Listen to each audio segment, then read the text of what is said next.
buried outside of a warehouse in Royersford. I'm Jason Martinez. And I'm Sheba Russell. Investigators are still trying to piece together what happened and who killed her. Jeff, what are you learning tonight? Well, we know that this is a joint investigation. The Montgomery County District Attorney's Office, his investigators, and the Limerick Police are leading this probe.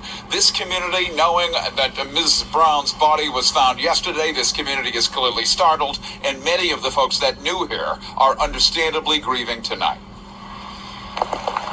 It was at the back of this warehouse near a stairwell and close to a tree line that the remains of 43-year-old Jennifer Brown were discovered, partially buried. According to the Montgomery County coroner, it was 3 p.m. yesterday when investigators were called to the Limerick Township warehouse after a body was found by a bystander on the property and alerted local police.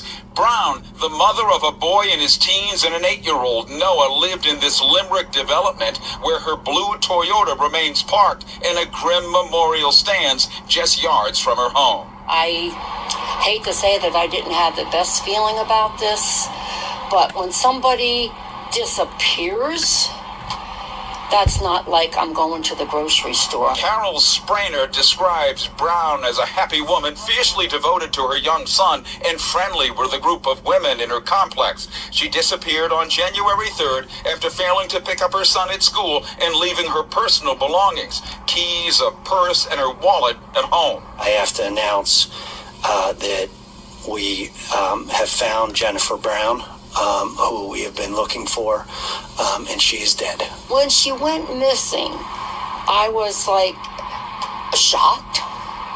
You know, she has a young son, so who's going to take care of him? If investigators with the county DA and Limerick Police have suspects they're not saying publicly, next-door neighbor Nancy Decker says she'd sit and talk with Brown as she watched Noah. She says Brown, a big fan of the Eagles, had recently invested in a restaurant with a local man, a friend.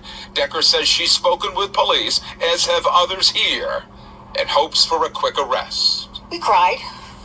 My sister-in-law was here. We both cried. We were upset. It's shocking. You don't know what to expect. So, and it's, by now, we're numb.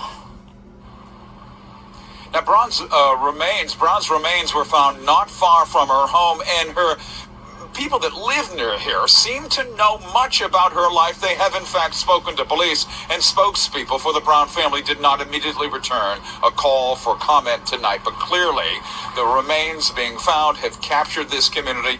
Many are quite sorrowful. They are grieving, and the investigation is underway. Live here in Limerick at the police department, Jeff Cole, Fox 29 News.